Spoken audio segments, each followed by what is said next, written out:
یہ تین کام گھروں کو آباد کرنے کا سبب بنتے ہیں۔ بسم اللہ الرحمن الرحیم۔ دوستو، کیا آپ جانتے ہیں گھر صرف اینٹوں سے نہیں، اعمال سے آباد ہوتے ہیں۔ آج میں آپ کو تین ایسے عمل بتاؤں گا جنہیں نبی کریم صلی اللہ علیہ وآلہ وسلم نے گھر کی برکت کا سبب فرمایا ہے۔ نمبر ایک، پیارے نبی صلی اللہ علیہ وآلہ وسلم نے فرمایا، گھر میں داخل ہوتے وقت السلام علیکم کہنا۔ عبداللہ بن عمر رضی اللہ عنہ روایت کرتے ہیں کہ رسول اللہ صلی اللہ علیہ وآلہ وسلم نے فرمایا، سلام گھروں میں برکت لاتا ہے۔ سنن ابن ماجہ، حدیث نمبر 3696۔ دوستو، سلام صرف الفاظ نہیں، یہ رحمت کو گھر لانے والا دروازہ ہے۔ نمبر دو، گھر میں قرآن کی تلاوت کرنا۔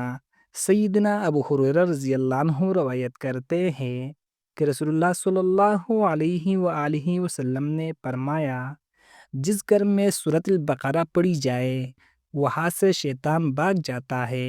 صحیح مسلم، حدیث نمبر 780۔ قرآن گھر میں اجالا کرتا ہے، اور اجالا ہو تو گھر خود بخود آباد ہو جاتا ہے۔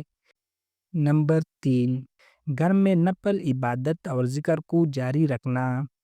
ام المؤمنین عائشہ رضی اللہ عنہا روایت کرتی ہے کہ نبی صلی اللہ علیہ وآلہ وسلم نے فرمایا، اپنے گھروں کو قبریں نہ بناؤ، گھروں میں نوافل پڑھا کرو۔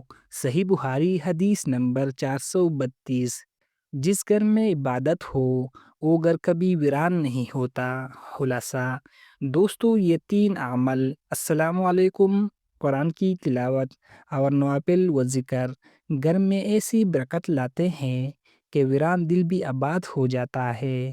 اللہ ہمیں عمل کی توفیق دے، آمین۔ اگر حدیث پسند آیا تو ویڈیو کو شیئر کریں، چینل کو سبسکرائب کریں